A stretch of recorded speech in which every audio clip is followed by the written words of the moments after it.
성부와 성자와 성령의 이름으로 아멘. 예수님과 어머니 하나 되신 성심을 통해 아버지 뜻 안에서 기도드립니다. 사랑하는 하느님 아버지, 저희가 듣겠습니다. 말씀하여 주옵소서.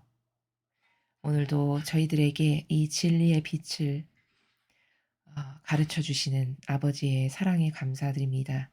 또한 아버지의 이 지구하신 사랑에 올바르게 반영하지 못하고 용해되지 못하여 살았던 모든 순간순간들을 회개하고 반성하고 뉘우칩니다.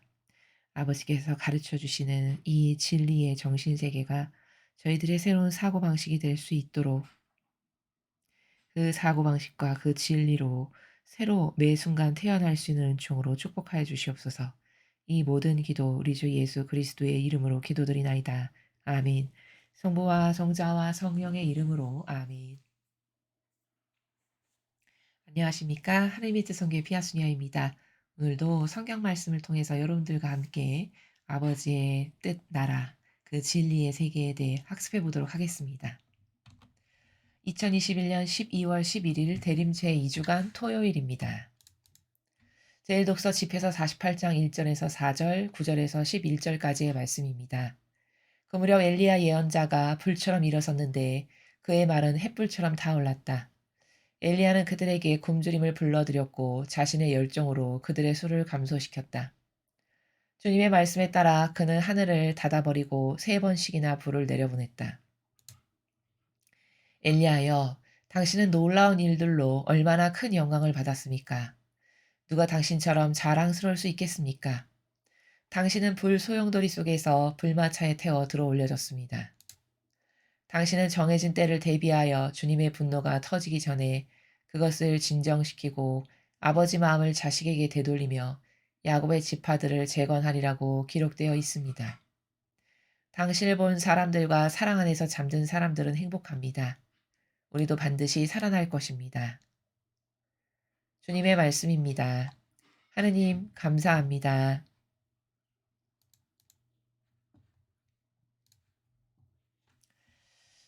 집회서의 저자는 오늘 그 하느님의 뜻을 훌륭하게 수행했던 엘리야 예언자를 칭찬하는 글을 지금 저희들에게 보여주고 있습니다. 우리가 잘 알다시피 엘리야 예언자라고 하면 그 누구보다도 아버지의 뜻을 충직하고 성실하게 수행했던, 그리고 그가 얼마나 충직하고 하느님 마음에 드는 일꾼이었는지는 마지막 그가 맺은 열매가 불마차를 타고 산채로 들어올려졌죠. 그렇게 산채로 들어올려졌다라고 하는 그의 마지막 순간을 통해서 이 사람은 정말 아버지의 뜻을 충직하게 잘 수행했던 하느님의 진정한 일꾼이었구나를 반증하는 하나의 예표고 표징입니다. 집회서의 저자는 엘리야 예언자가 했던 일들을 쭉 기술하고 있습니다. 굶주림을 불러들여서 열정으로 수를 감소시켰고 주님의 말씀에 따라 하늘을 닫아버리고 3번이나 불을 내려보냈고, 자, 이것은 우리가 다 알다시피 이스라엘이 그 왕들이 아버지의 뜻에 올바르게 반영을 하지 않으니까 3년 동안 하늘의 문을 닫아버렸죠. 그래서 가뭄이 들어서 그들이 고통 가운데 살아가면서 회개하게끔, 그러한 아버지의 마음을 대변해서 사람들에게 하느님의 뜻에서 벗어나면 어떠한 일이 닥칠 것인가라는 것을 몸소 보여줬던, 그러한 일을 수행한 것을 우리는 성경을 통해서 확인하게 됩니다. 자, 그것뿐만이 아니죠. 놀라운 일들로 얼마나 큰 영광을 받았습니까? 누가 당신처럼 자랑스러울 수 있겠습니까? 그것뿐만이 아니라 아합 왕 때 이자벨이라는 여자가 아합 왕의 부인이었는데 그 여자는 바알 신을 모셨던, 그 바알이라고 하는 우상 숭배를 했던 여자였습니다. 그래서 바알과 아, 아세라 목상을 섬겼던 이 약 850여 명의 거짓 예언자, 그 거짓 예언자들을 엘리야 혼자 상대했죠. 그래서 백성들을 다 불러놓은 가운데에서 누가 진짜인지 그럼 우리 한번 따져보자. 누가 진짜 하느님이신지, 누가 참된 신인지 우리 한번 따져보자 해서 850명 대 자기 혼자 대적해서 그 모든 850명이 이 백성을 속이는 거짓 예언자임을 당당하게 입증해내죠. 그래서 그 제단을 쌓고 거기다 재물을 올려놓고 너는 너의 신을 불러라. 저 제단에 불이 저절로 붙게 해서 태우면 너의 신을 내가 인정한다. 이렇게 했는데 아무리 온갖 노력을 다해도 아무 반응이 없었죠. 근데 엘리야는 하늘에 우러러서 기도를 하고 말씀을 드렸더니 하늘에서 불이 내려와 가지고 그 재물을 다 살라 태워버렸던 이런 사건을 우리가 성경에서 확인하고 있습니다. 그걸 보니까 백성들이 어떻게 됐을까요? '아 엘리야가 말하는 게 진짜 신이구나. 엘리야가 모시는 신이 우리의 하느님이시구나.' 해서 850명을 다 죽여버립니다. 그 가짜 거짓 예언자를. 이게 바로 뭘까요? 아버지의 영광을 드러냈던 놀라운 사건입니다. 지금 4절의 이야기는 그 사건을 두고 이야기하는 거죠. 놀라운 일들로 얼마나 큰 영광을 받았습니까? 하늘을 닫아버린 사건하며 850명의 거짓 예언자를 다 그 자리에서 왜 가짜인가를 국민 앞에서 입증하고 죽여버린 사건, 그리고 뭐 사렙다 여인을 방문해서 그 훌륭하게 반영했던 그 여인을 축복했던 사건, 이런 모든 것이 다 엘리야 예언자를 통해서 아버지의 뜻이 그가 올바르고 충직했던 예언자임을 그가 한 모든 그 행위의 결과를 통해서 입증되었던, 얼마나 충직한 하느님의 일꾼이었는지가 입증되었던 그런 사건들이죠. 그렇게 훌륭하게 잘 살았던 엘리야는 불마차에 들어 올려져서 산채로 하늘로 올라가게 됩니다. 그리고 자신의 이제 후계자인 엘리사를 뽑아 놓고 엘리사가 보는 앞에서 산채로 불마차를 타고 들어 올려지죠. 그래서 정해진 때를 대비해서 주님의 분노가 터지기 전에 그것을 진정시키고 아버지 마음을 자식에게 되돌리며 야곱의 지파들을 재건하리라고 기록되어 있습니다. 자, 이렇게 아버지의 뜻을 가로막아서 정치를 똑바로 하지 못했던 왕들에게 경고하고, 그리고 그 아버지의 뜻을 받아들이지 않자 몸소 하늘을 닫아버리는 재앙을 통해서 하느님께 충직하지 않으면 어떻게 되는지를 보여주고, 또 그 왕이라고 하는 사람이 우상 숭배나 하고 그 우상 숭배나 하는 여인을 오히려 떠받들면서 사는 이런 것을 보고는 다 그 거짓 예언자들을 단칼에 다 죽여버리고 없애버리는 이런 하느님의 충직한 일꾼으로서의 역할을 했던 사람이 우리가 잘 알고 있는 엘리야 예언자입니다. 하느님의 일꾼은 바로 엘리야 예언자처럼 이렇게 아버지의 뜻에 충직하고 어 그 뜻에 하나 되면 그 안에서 사람으로선 할 수 없는 위대한 역사가 이렇게 일어나서 아버지의 영광이 그 영혼을 통해서 드러나는 이러한 역할을 하는 사람이 하느님의 충직한 일꾼입니다. 그리고 인간의 오해는 무엇이냐? 이런 아버지의 충직한 일꾼과 도구가 되는 게 어 무슨 남들은 밥 3끼 먹을 때 나는 2끼 먹어야 되는 이런 차원이 아니죠. 돈이 더 드는 것도 아니고 이렇게 살아가는 것이, 그쵸? 단지 하느님을 진정성으로 사랑하느냐. 그리고 그 하느님을 사랑하는 마음 때문에 무슨 희생이 나에게 닥쳐와도 나는 그것을 기쁨과 영예로 여길 수 있느냐. 이런 정신의 차원만 달라지면 이렇게 살아갈 수 있는 것입니다. 그리고 또한 어차피 이 세상의 모든 사람은 한 번 왔다가 죽는 똑같은 인생의 여정을 거칩니다. 그런데 그렇게 한 번 왔다가 가는 인생에서 각각의 사람은 다 의미적 존재로서 이 세상에 남기는 의미가 천차만별로 다 다르죠. 그렇다면 여러분이 생각하시기에는 내가 이 세상에 한 번 왔다가 가는데 어떤 의미적 존재로 살다 가는 것이 여러분은 만족스러우십니까? 더더군다나 저는 '아버지의 일을 한번 해 보겠습니다.' 라고 해서 자원했다면 그 자원한 의미에 충직했어야 되는 것이죠. 그쵸? 그런데 현재 하느님의 일꾼이라고 하는 이교도 교회에 수많은 자원한 봉사자, 아버지의 일꾼들이 있으나 이런 엘리야처럼 그 아버지의 뜻에 충직해서 아버지께서 그를 정말 '아 이 사람은 나의 정말 훌륭한 도구고 매개체다.'라고 해서 쓰여지는, 그래서 아버지의 영광을 드러내는 이런 일꾼을 이 시대에 여러분이 과연 보시고 있는가? 그런 영혼이 여러분 주변에 있는가?'라는 사실이죠. 그래서 우리는 어떠한 오해에 속으면 안 되냐.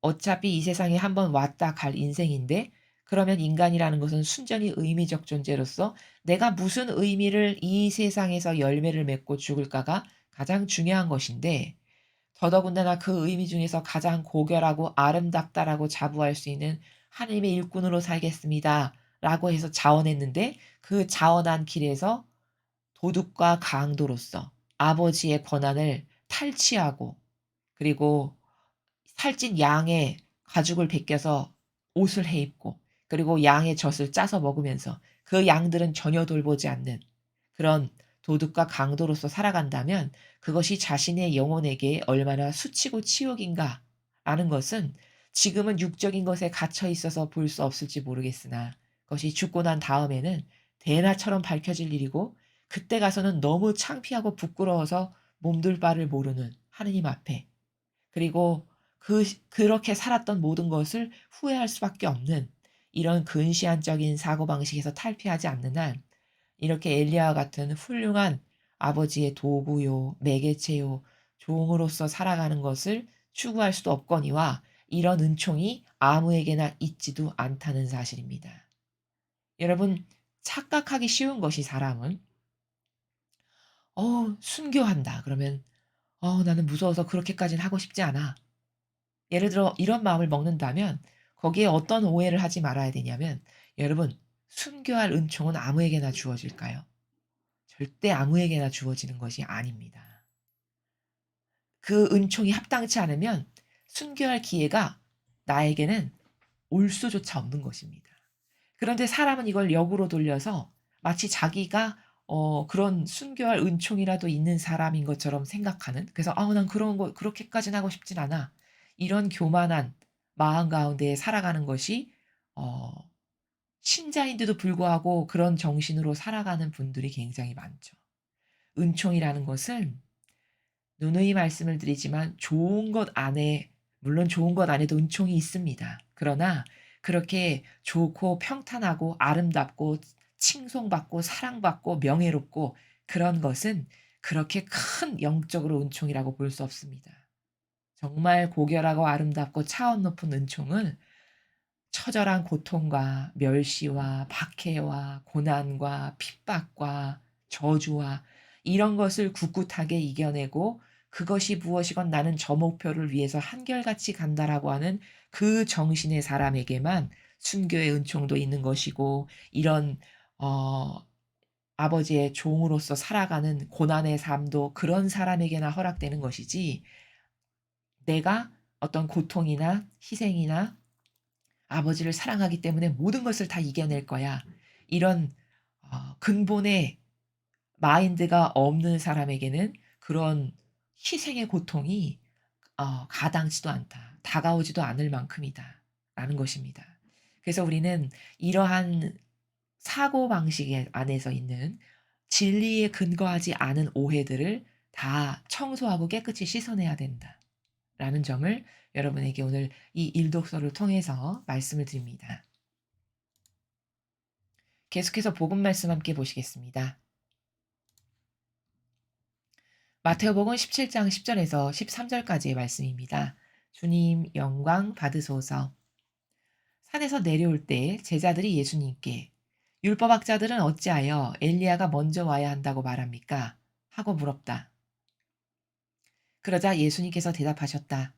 과연 엘리야가 와서 모든 것을 바로잡을 것이다. 내가 너희에게 말한다. 엘리야는 이미 왔지만 사람들은 그를 알아보지 못하고 제멋대로 다루었다. 그처럼 사람의 아들도 그들에게 고난을 받을 것이다. 그제야 제자들은 그것이 세례자 요한을 두고 하신 말씀인 줄을 깨달았다. 주님의 말씀입니다. 그리스도님 찬미합니다.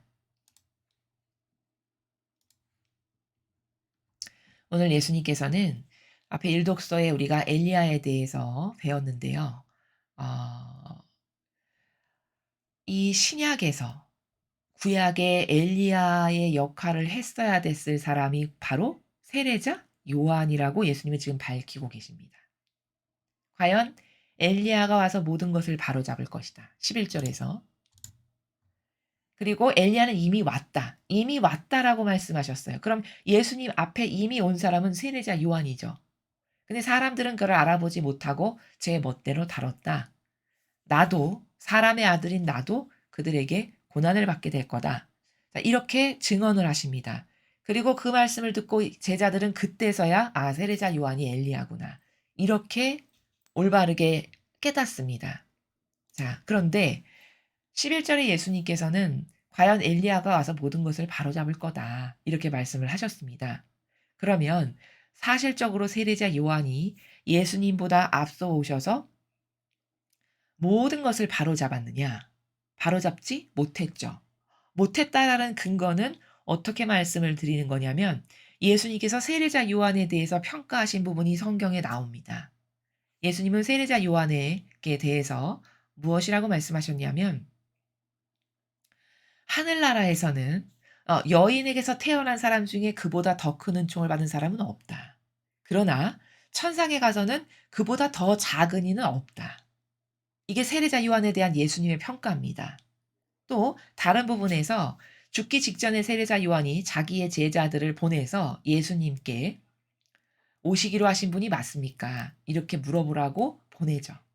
그래서 제자들이 그렇게 가서 물어보니까 예수님께서 그때 무엇이라고 답변하셨냐면 네가 가서 본 대로 전해라. 이렇게 말씀하셨습니다. 자, 또한 세례자 요한은 지금 분명히 예수님께서는 엘리야의 역할을 해야 된다라고 이렇게 말씀하셨죠. 세례자 요한이 해야 될 역할이 무엇인지를. 근데 율법학자나 바리사이들이 세례자 요한이 어떤 사람인지를 감을 잡을 수 없으니까 그 병사들을 파견해서 직접 물어봅니다. 성경에 나옵니다. 당신이 누구요? 우리들에게 답을 똑바로 해 주시오. 나도 심부름하는 사람으로서 나를 보낸 사람에게 가서 내가 답변을 해야 할 것 아니오. 이렇게 이야기합니다. 그러면서 그 왔던 병사들이 당신이 오기로 한 예언자요. 그러면 엘리야요. 뭐요? 이렇게 계속 물어봤어요. 근데 그때마다 아니다, 아니다.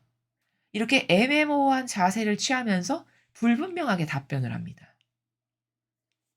이런 거라든지. 그리고 세례자 요한이 그 취했던 행동했던 나라를 이렇게 살펴보면 자신도 예수님처럼 제자들을 두고 살았어요. 그러면 예수님이 오시기 전에 그분이 오셨을 때 메시아요 그리스도로서의 역할을 충분히 전파가 잘 되게끔 백성들이 메시아요 그리스도가 오셨을 때 그분에 대한 인식을 오해 없이 부작용 없이 잘할 수 있도록 그 길을 평탄하게 만들어 놓는 것이 세례자 요한의 역할입니다. 근데 그렇지 못했어요. 그러니까 예수님께서 오셔서 온갖 박해란 박해, 모욕이란 모욕, 치욕이란 치욕 다 당할 거 다 당하셨습니다.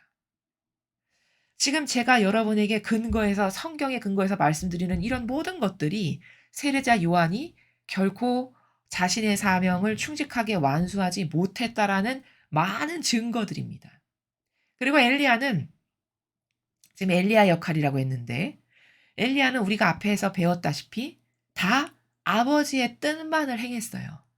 아버지의 뜻, 즉 하느님께 거스르고 하느님께 올바르게 반향하지 못하니까 그 시대에 하늘의 문도 닫아버리고 또 하느님만을 섬기고 따라야 되는데 어디서 우상을 가져다 놓고 바알 이런 것을 섬기니까 그 바알을 섬기는 그 거짓 예언자들을 다 쓸어버리고 죽여버리고 이런 아버지의 일에 충직했습니다.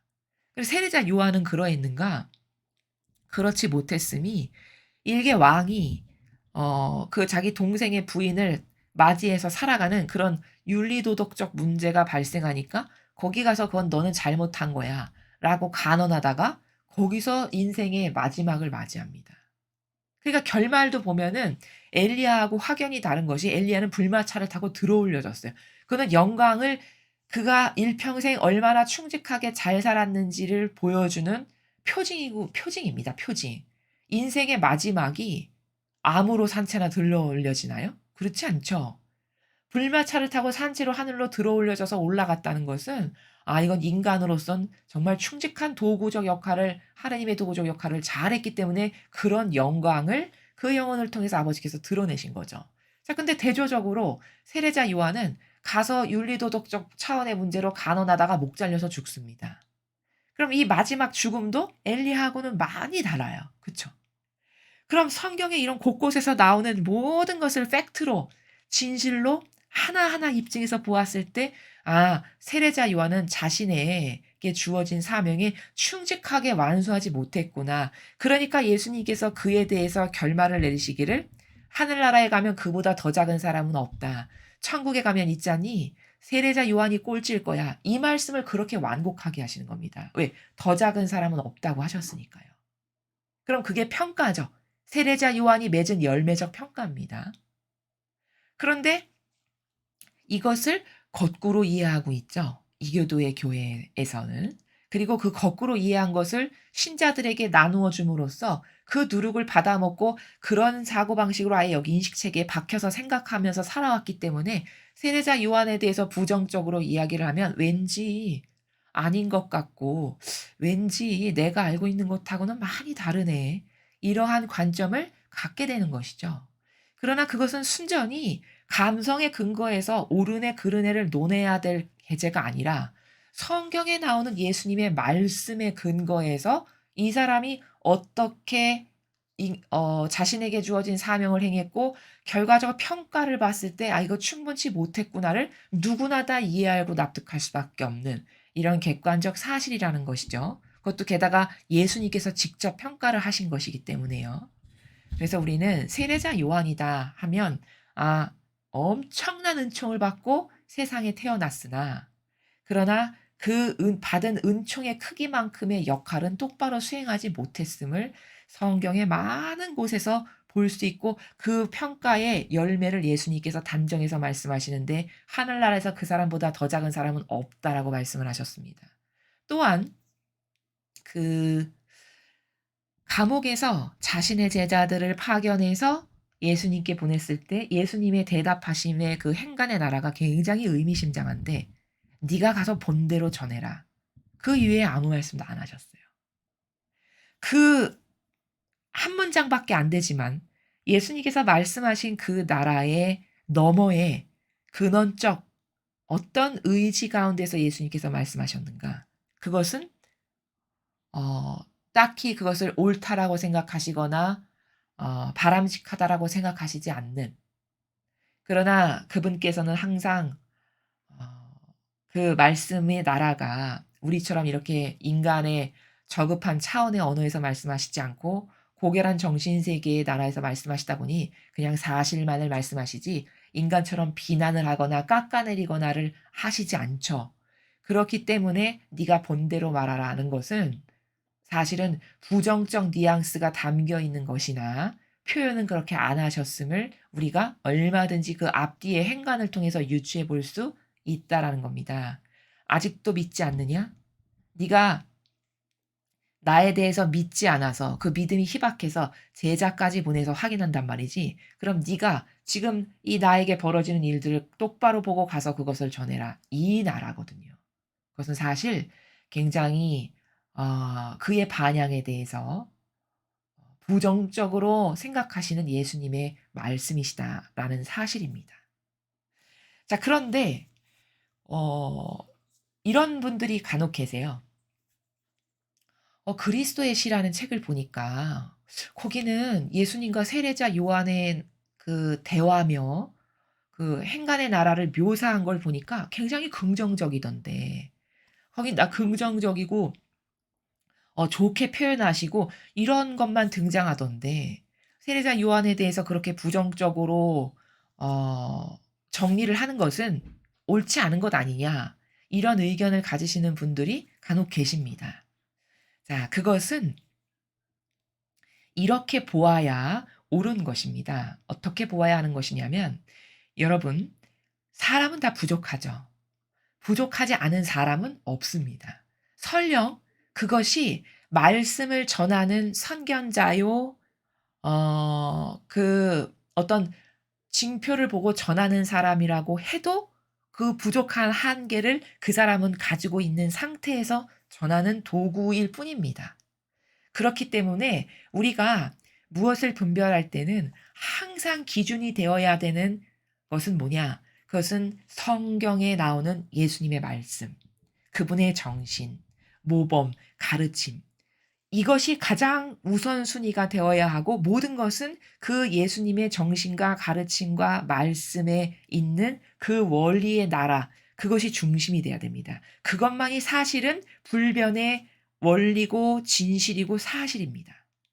자, 그것을 근거로 해서 다양한 어떤 이 시대를 살아가는 선택된 사람들이 전해주시는, 그런 분들이 전해주시는 것은 참고 사항으로 봐야 될 내용이다라는 겁니다. 그것을 맹신하고 맹종해서는 안 된다는 거죠. 왜냐?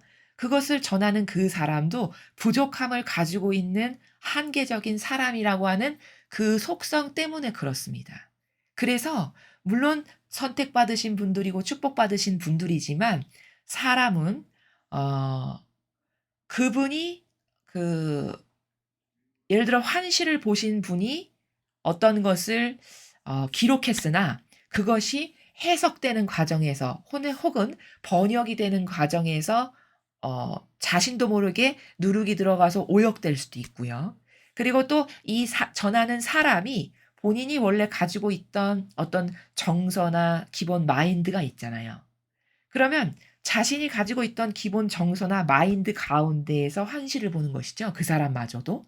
그렇기 때문에 의도하지 않았으나 이 사람도 자신도 모르게 자신의 어떤 기본에 가지고 있던 정서나 마인드가 개입될 수가 얼마든지 있다는 겁니다. 그렇기 때문에 그런 전하는 사람의 부족 혹은 번역이 되는 과정에서의 의도하지 않았으나 들어간 어떤 부족한 부분들, 그리고 그 환시를 받고 말씀을 받는 사람이 원래 가지고 있던 어떤 정서나 기본적으로 가지고 있던 그 마인드가 진리적이다라고 100% 진리적이다라고 말할 수 없죠. 그 사람이 기본적으로 가지고 있는 것이. 그럼 그것도 영향력을 받을 것이고. 이런 여러 가지 누룩이나 부작용이 자신도 모르게 들어갈 수 얼마든지 있는 환경과 요소 가운데에서 그 모든 것들이 쓰여지는 것이기 때문에 그런 어떤 메시지나 말씀이나 어떤 환시의 내용이나 이런 것들은 성경에 근거한 예수님의 말씀, 참된 진실과 사실이라고 하는 그 진리에 근거하여 어 비교하여서 보고 참고해야 될 내용이다라는 요 진실을 여러분들이 잘 아셔야 오해가 발생하지 않는다라는 겁니다. 자, 그리고 그리스도의 시를 보면은 제가 지금 말씀드린 것을 뒷받침하는 하나의 논거로서 여러분에게 말씀을 드리면요. 그 그리스도의 시를 보면은 그 예수님을 배반한 가룟 유다에 대해서도 기술하는 부분이 나오거든요. 근데 그 가룟 유다에 대해서 그 예수님께서 그 가룟 유다와 대화를 하시거나 뭐 말씀을 나누시거나 혹은 가르쳐 주시거나 하는 그 행간의 나라도 살펴보면 부정적으로 말씀하시거나 부정적 나라에서 그를 대하시질 않아요, 예수님께서 절대. 그럼 모르셨냐? 그렇지 않죠. 그 배반할 사람이라는 걸 예수님은 다 알고 계셨습니다. 그럼에도 불구하고 그 가룟 유다를 대하시는 예수님의 그 단어나 행간의 나라를 이렇게 보면 편견이나 선입견을 가지고 그 가룟 유다를 대하시는 나라가 한 군데도 없어요. 끊임없이 친절하고 다정하게 끝까지 그 영혼이 다시 회심해서 돌아올 수 있기를 바라시는 나라에서 그 영혼을 대하는 게 다 느껴집니다, 그 책을 보면. 그리고 성모님마저도 자신의 아드님을 그렇게 고통스러운 것으로 밀어 넣을 주도적인 역할을 하는 그런 배반자임에도 불구하고 가룟 유다를 대하시는 행간의 나라를 보면 우시면서 부디 회개해서 다시 돌아오기를, 그래서 지옥만은 가지 않기를, 이런 마음의 나라에서 대하시는 것을 볼 수 있습니다. 그렇기 때문에 그 그리스도의 시라는 책 혹은 여타 다른 책도 마찬가지입니다. 그곳에서 긍정적으로 쓰여 있다고 해서 여기는 긍정이니까 하느님 예수님과 세례자 요한의 관계성은 긍정적이고 좋은 건데 왜 부정적으로 말하냐 이렇게 한다면 그게 주가 되는 것이죠. 그러나 무조건 주가 돼야 되는 것은 그것이 아니라 인간이 받아 적은 인간이 보아서 뭘 받아 적은 그것이 주가 되어야 될 것이 아니라 무조건 예수님의 말씀과 정신과 가르침 그 불변의 법칙 그 원리가 주가 되어야 되는 것이 맞죠. 흠결 없으신 분이 말씀하신 것이 퍼펙트한 겁니다. 그래서 성경이 주가 돼야 하고 그 이외의 다른 참고 서적들은 이 주가 되시는 말씀의 원리 가운데에서 그것을 어떻게 보는 것이 올바른 의미인가 이 나라에서 대하는 것이 여러분께서 그 참고 서적들을 읽으실 때에 부작용이나 혼돈 없이 받아들이실 수 있다라는 것을 참고적으로 말씀을 드립니다. 자, 오늘 우리는 복음에서 그 세례자 요한에 대해서 예수님께서 엘리야의 역할을 하도록 파견된 자다. 이렇게 말씀하셨습니다. 그러나 그 엘리야의 역할, 구약에 훌륭했던 엘리야가 했었던 역할을 세례자 요한은 자신의 사명을 충직하게 수행하지 못했다라는 것을 성경의 많은 부분을 통해서 여러분에게 입증해 드렸고 참고 서적에서와의 다른 점은 어떻게 이해하는 것이 올바른 것인가에 대해서도 말씀드렸습니다.